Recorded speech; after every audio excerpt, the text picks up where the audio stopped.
최근에 가장 인기 있는 영화 중에 하나가 제임스 카메론 감독의 아바타 2라는 영화입니다.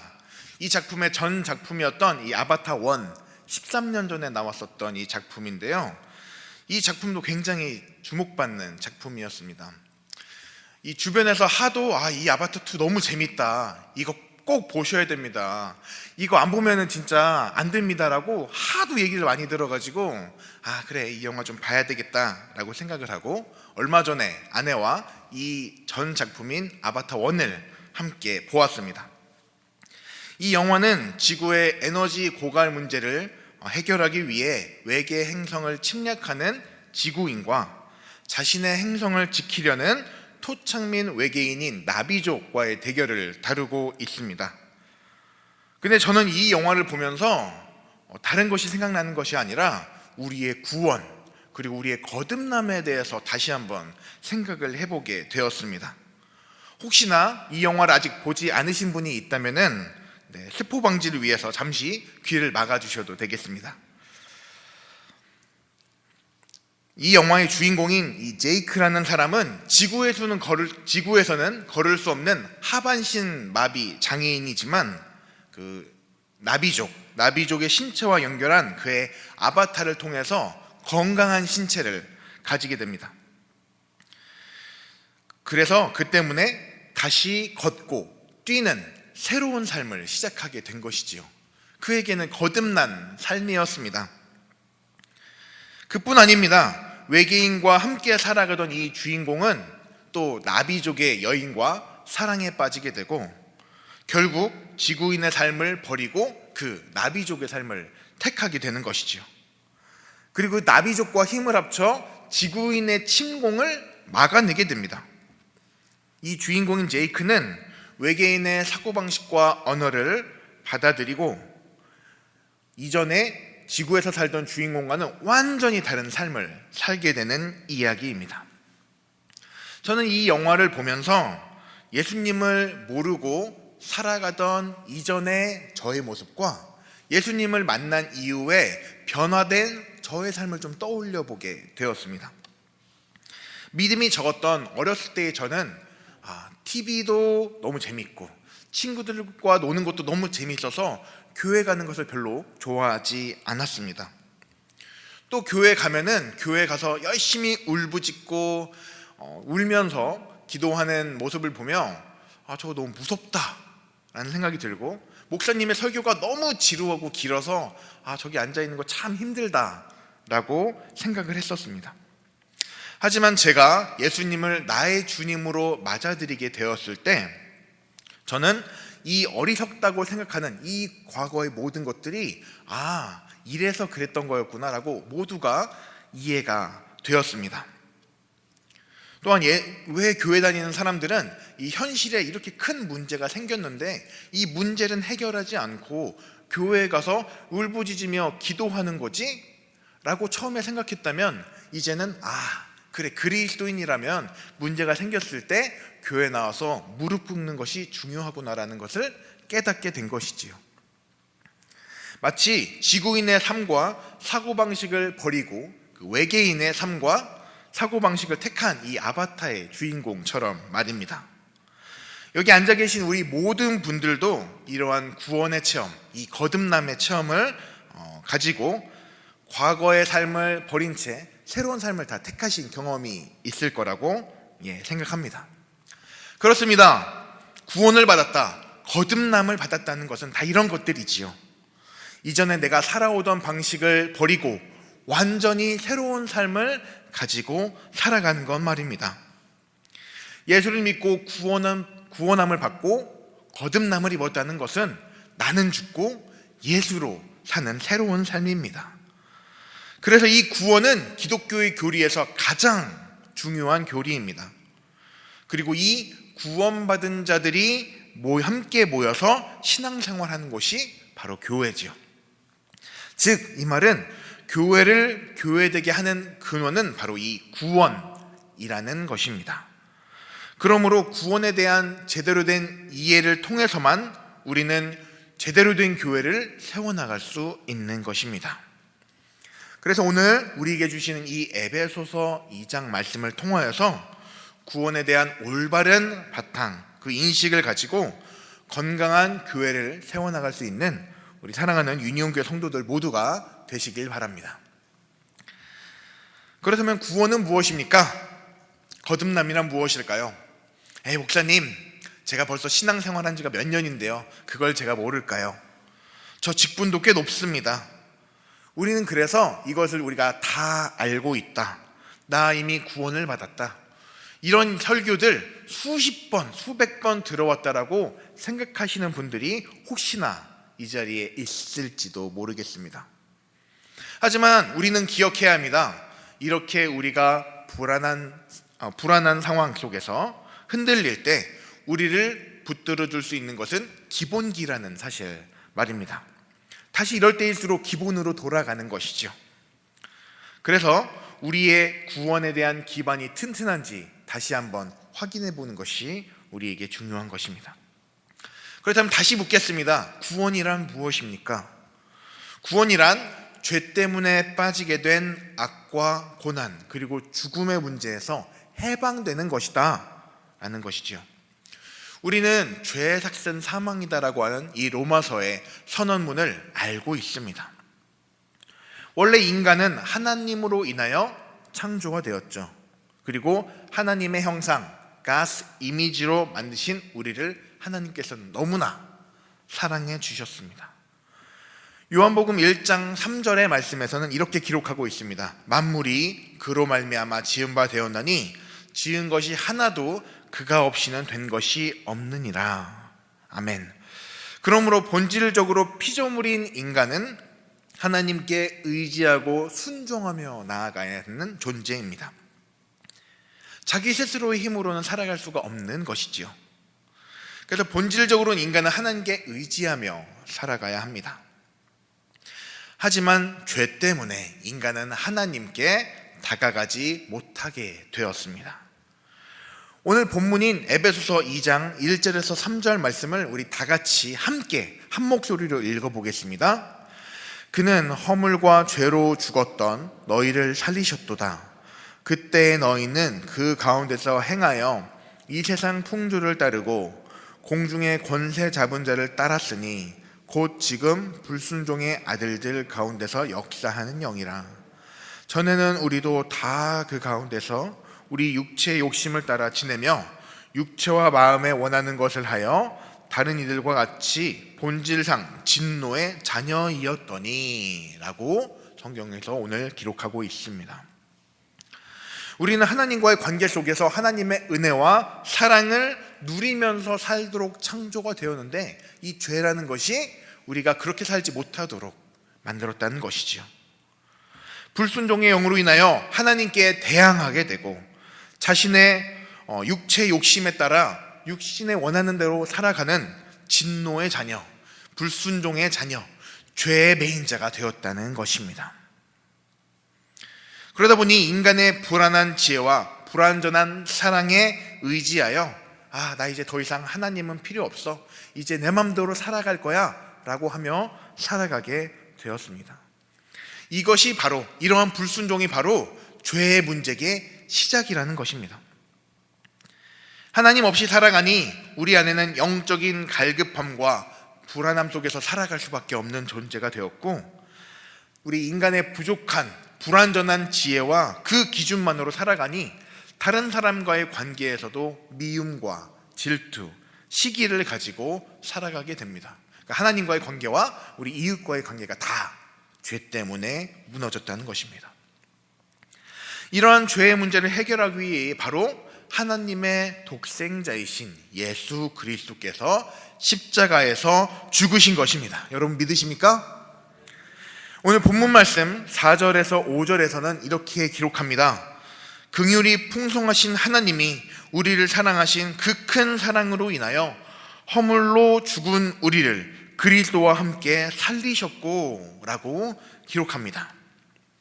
예수 그리스도를 통해서 죄 때문에 죽을 수밖에 없는 우리가 영생을 얻고 구원을 얻고 죄 사함을 인하여 거듭나게 된다라는 너무나 기쁜 소식입니다.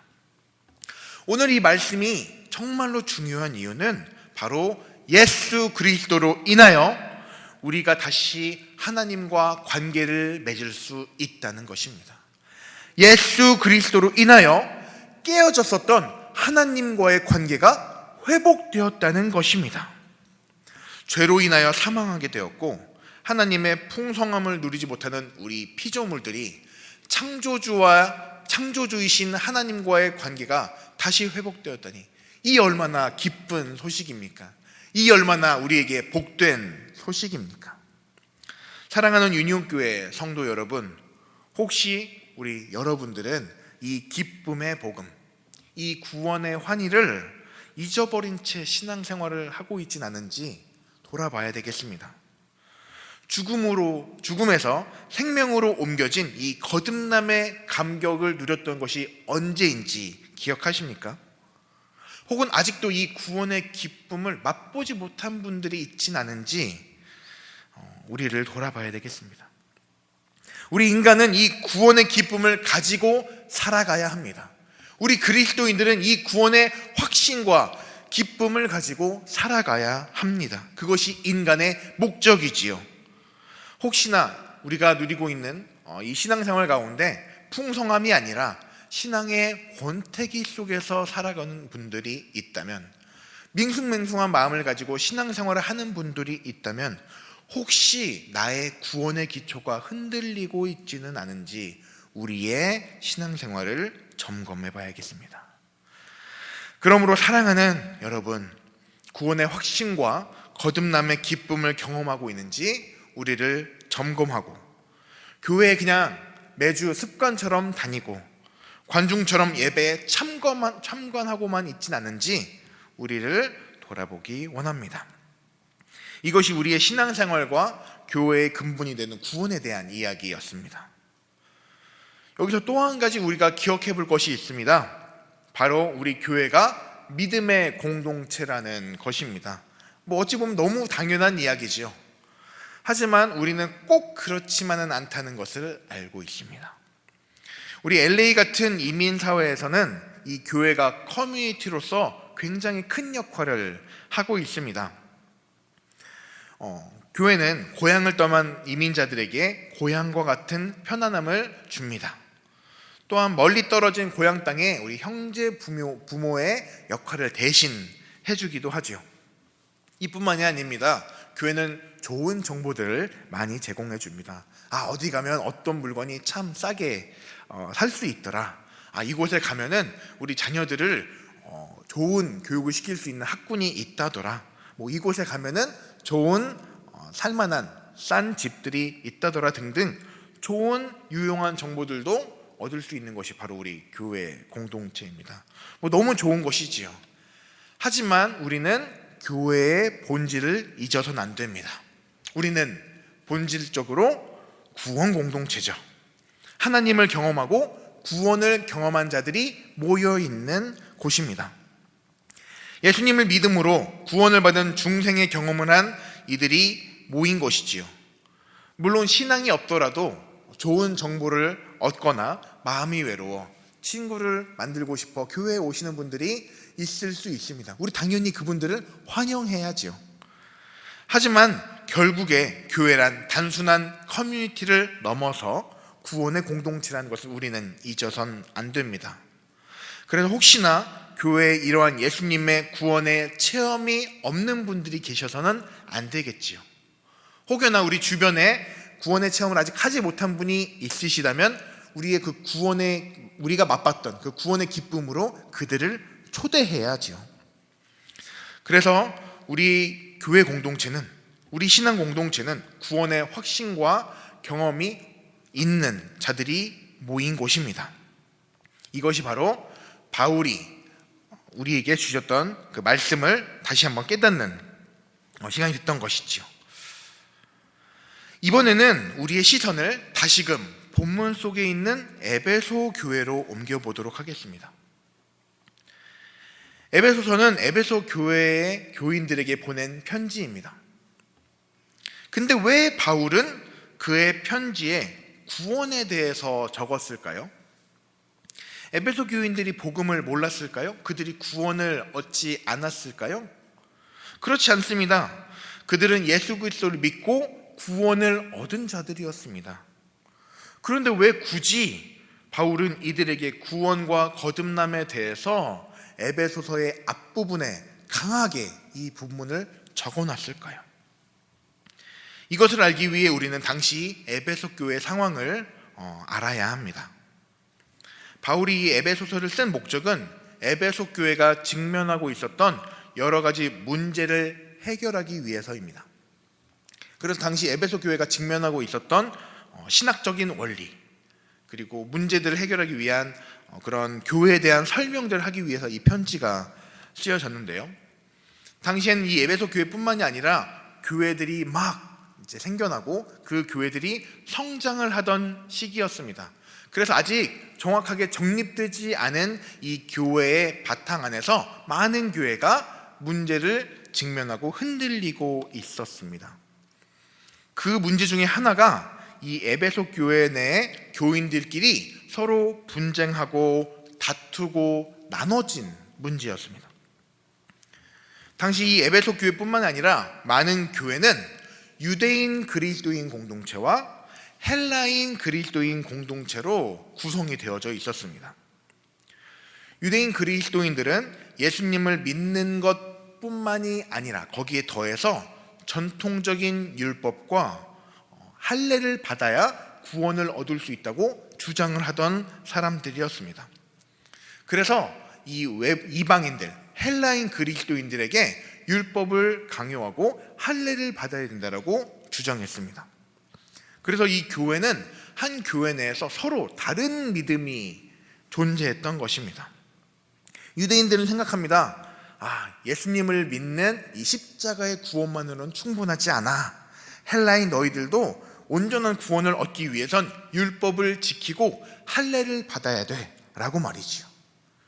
그리고 오직 예수님을 통하여서 구원을 얻는다라고 전하는 이 사도 바울을 비난합니다. 어디 예수님도 직접 만나보지 못한 사람이 사도라고 주장하고 다니면서 구원을 가르치고 복음을 전하나 하면서 바울을 비난했던 것이죠. 이 말을 들은 이방인 헬라인 그리스도인들은 굉장히 혼란에 빠지게 됩니다. 그러면 어떤 이들은 유대인 쪽에 붙어서 율법을 철저하게 지키고 심지어는 할례도 받는 사람이 있었습니다. 반면 어떤 이들은 아예 이 이방인, 이 유대인 그리스도인들과는 아예 관계를 끊어버리기도 했습니다. 그러니 교회의 다른 믿음으로 인해서 분열이 생길 수밖에 없었던 것이죠. 그리고 그들은 서로를 인정할 수가 없었습니다. 이 혼란을 해결하기 위해서 바울이 분명하게 이야기하고 있습니다. 오직 은혜로만 구원을 얻는다고 말이죠. 오늘 본문 2장 8절에서 9절 말씀이 바로 이 말씀입니다. 우리 함께 한 목소리로 이 8절 9절 함께 읽도록 하겠습니다. 너희는 그 은혜에 의하여 믿음으로 말미암아 구원을 얻었나니 이것은 너희에게서 난 것이 아니요 하나님의 선물이라. 행위에서 난 것이 아니니 이는 누구든지 자랑하지 못하게 함이라. 아멘. 구원이란 다른 어떤 것, 율법과 할례와 같은 행위에서 난 것이 아니라 오직 은혜임을 강조하는 것이 바울이 에베소 교인들에게 오늘의 구원의 기본을 가르친 이유였습니다. 이 하나의 보편적인 구원의 교리가 세워져야만 이들은 신앙의 기초를 그 위에 세울 수 있고 그 기반 안에 교회와 신앙이 굳건하게 자리 잡을 수 있었기 때문입니다. 다른 구원을 강요하던 이들 때문에 신앙이 흔들리지가 않기 때문입니다. 그러므로 예수 그리스도의 십자가의 은혜를 믿는다는 것은 각자 다른 생각을 가지고 있는 사람이 구원으로 인하여, 복음으로 인하여 하나가 된다는 뜻입니다. 이것이 바로 오늘 메시지의 핵심입니다.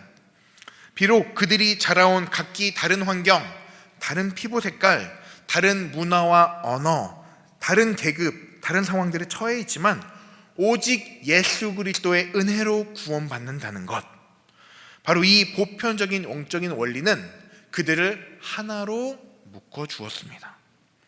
서로의 다름을 하나로 묶어주는 것이 바로 하나님의 은혜입니다. 이것이 바로 구원 공동체인 교회의 모습을 잘 드러내주는 것이지요. 그러므로 그리스도인들은 각자의 입장에 따라서 분열되지 말아야 합니다. 초대교회는 바울이 가르쳤던 것처럼 예수 그리스도를 믿는 모든 사람을 차별 없이 자신의 공동체로 받아들였습니다. 그들의 피부색, 출신지, 성별, 계급 등등 그들을 구분짓는 많은 것들과는 상관없이 모두 다 그리스도의 형제요 자매다라고 받아들이는 이들이었습니다. 초기의 로마 사람들은 이것을 매우 이상하게 생각했죠. 아니, 어떻게 노예와 귀족이 한 상에서 식사를 할 수 있는가? 아니, 어떻게 유대인과 헬라인이 함께 모여서 예배 드릴 수 있는가? 라고 말이죠. 하지만 우리 기독교는 같은 믿음 아래에서 모든 사람을 포용했습니다. 그렇게 남녀노소 차별 없이, 신분에 상관없이 서로의 간의 벽을 낮춘 것이 결국에 기독교의 복음이 성공할 수 있는 주요한 이유가 되었습니다. 그리고 마침내 많은 시간이 흘러 로마 제국 전체가 기독교를 받아들이게 되는 결과로 이어지게 된 것이지요. 일치된 믿음과 신앙의 공동체가 세워지는 것은 이렇게나 중요합니다. 우리의 삶의 자리를 살펴보기 원합니다. 우리는 이 교회에서 한국인, 한국 문화, 이민자라는 공통점을 가지고 살아가고 있습니다. 하지만 그럼에도 불구하고 우리의 생각들은 다 다르죠. 자라온 환경이 다르고 성별이 다르고 가지고 있는 신앙관, 가정의 전통, 학력, 그리고 출신 고향들에 따라서 우리가 가지고 있는 생각과 가치관들은 다릅니다. 하지만 우리는 꼭 기억해야 합니다. 우리는 예수 그리스도의 구원을 통해 하나로 묶인 자들이라는 것을 말입니다. 미국의 테네시주에서 있었던 일입니다. 한 침례교회의 목사님께서 예수님께서 제자들의 발을 씻기신 설교를 합니다. 우린 이 세족식의 설교의 내용을 알고 있죠. 이 설교의 내용은 겸손하게 서로의 발을 씻어주고 서로를 섬겨주고 겸손하게 나아가라는 그런 의미를 가지고 있습니다. 그리고 이 교회의 목사님은 그것을 설교를 하면서 이 세족식을 우리 교회의 하나의 중요한 프로그램으로 하자라고 하면서 그 세족식을 성도들에게 하나하나씩 강조하면서 가르치고 있었습니다. 그런데 한 회중이 목사님에게 이렇게 질문합니다. 아니, 목사님, 그런데 서로의 발을 씻어줄 때 우리는 어느 발부터 씻어줘야 되나요? 오른발부터 씻어야 되나요? 아니면 왼발부터 씻어야 되나요? 안타깝게도 성경에는 예수님께서 어떤 발부터 씻으셨는지는 나타나지 않습니다. 그래서 이 교회 회중들 사이에서 논쟁이 벌어집니다. 세독식을 할 때 그래도 오른발부터 씻어야 되지 않겠어? 아니야, 무슨 소리야, 왼발부터 씻어야지 라고 교회 안에서 막 싸웁니다. 급기야 이 싸움으로 이 교회가 반으로 갈라지게 됩니다. 그래서 오른쪽 발부터 먼저 씻어야 한다는 사람이 모인 Right Foot Baptist Church가 세워졌고, 왼쪽부터 발을 씻어야 한다는 사람들은 Left Foot Baptist Church로 갈라지게 되었습니다. 예수님께서 섬기고 발을 씻어주라고 했던 말은 온데간데 없습니다. 서로 다름을 함께 품지 못한 채 나뉘어졌고 분열되었을 뿐이었습니다. 이 이야기가 우리에게 주는 메시지는 무엇입니까? 우리를 하나 되게 하는 예수 그리스도의 구원이 중요하지, 그 외에 다른 생각으로 인해서 분열되는 것은 옳은 것이 아니라는 것입니다. 믿음에 대한 각각의 가치와 기준으로는 누구나 다르죠. 중요한 것은 서로를 관용으로 돌보고 품어주는 것입니다. 17세기 독일의 신학자인 루퍼투스 멜데니우스는 이렇게 말을 합니다. 본질에는 일치를, 비본질에는 관용을, 그리고 모든 것에는 사랑을. 이것은 무슨 의미입니까? 우리 기독교의 본질이자 진리인 예수 그리스도의 십자가의 구원 사건에서는 우리가 양보 없이 일치된 하나가 되어야 하지만, 비본질적인 부분들, 예를 들면 예배의 시간, 장소, 형식들, 각자 다른 의견에 대해서는 우리가 서로를 품어주고 관용을 베풀어야 한다, 은혜롭게 가야 된다라는 뜻이지요. 그리고 이 모든 것에는 서로를 위하는 사랑으로 바탕으로 나아가야 한다라는 뜻입니다. 교회는 이런 공동체가 되어야 합니다. 우리 유니온교회가 일치와 관용과 사랑이 가득한 교회가 될 것으로 믿습니다. 말씀을 마무리합니다. 먼저 우리의 구원을 다시 점검해 보아야겠습니다. 구원이라는 기독교의 본질이자 기초를 내가 잘 가지고 있는가? 나는 거듭남의 체험을 잊어버리고 살지는 않았는지 우리의 삶을 먼저 돌아봐야 되겠습니다. 그리고 또 하나 기억할 것은, 우리 교회는 단순한 동호회나 가벼운 모임과는 다르게 구원과 거듭남의 확신을 가진 구원 공동체라는 것도 기억하며 우리 자신의 믿음도 돌아보고 그렇지 못한 사람들을 격려하며 나아가야 되겠습니다. 또한 우리 믿음의 공동체에서 서로 다른 부분이 있을지라도, 생각이 조금 다를지라도 분열되어지는 것이 아니라 진리 안에서 서로 하나가 되어져야 한다는 것입니다.